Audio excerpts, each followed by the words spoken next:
اسلامي امارت د افغانستان په جوړونه کې چې مختلف اړخونه لري د تحصیلاتو سلسله ته متعهد دي ژمن دي د عالي تحصیلاتو ترقي غواړي تاسې د دوه کاله جریان وینئ چې موږ د ډېرو پرمختګونو شاهدان یو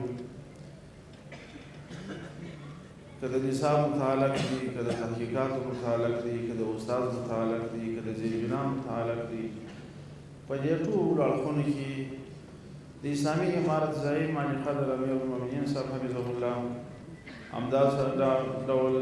قدرمن رئیس الوزرا صاحب حفظه الله زموږ سره داسې د سخاوت معامله کړې ده چې په کوم مورد کې مو غوښتنه ځینې کړې ده هغه یې ټول راته منظور کړي دي داسې یو مثال نه لرم چې په هغه کې موږ غوښتنه کړې دي راته ویلي چې دا نه کېږي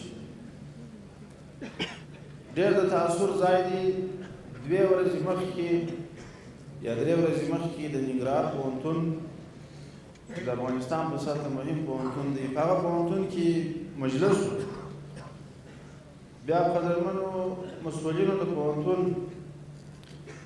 د سکرین پر مخ باندې څه پرمختګونه راښکاره کول چې موږ په پوهنتون کې دا کار کړی دا کار کړی دا کار کړی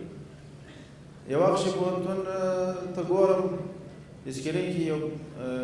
یو پارک دی پارک کې بلدوزران د دفاع وزارت مصروف دي کار کوي ما سره شک پیدا شو چې دا خو اوس پوهنتون داخل دی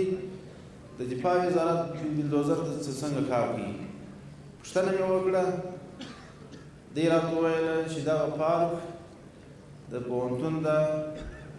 دفاع وزارت په وسایلو او د دې په امکاناتو باندې ترمیم شو ټول مالي چارې هم دې پر غاړه یې واخیستلې وسایل هم د دې و دا پارک جوړ شو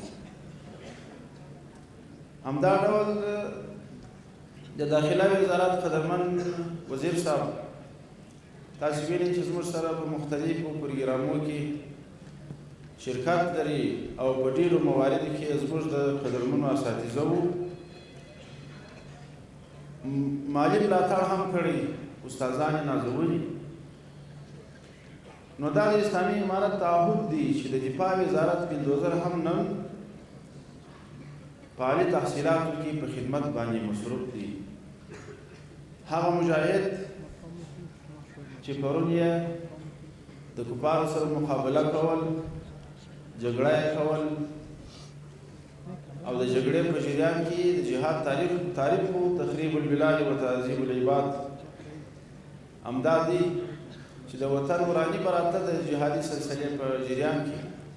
نن هغه مجاهد تاسو وینئ چې د وطن په آبادي باندې مصروف دي هغه فدایي مجاهد چې تېره ورځ یې ځان قربانوي نن ستاسو په پوهنتون کې د پوهنتون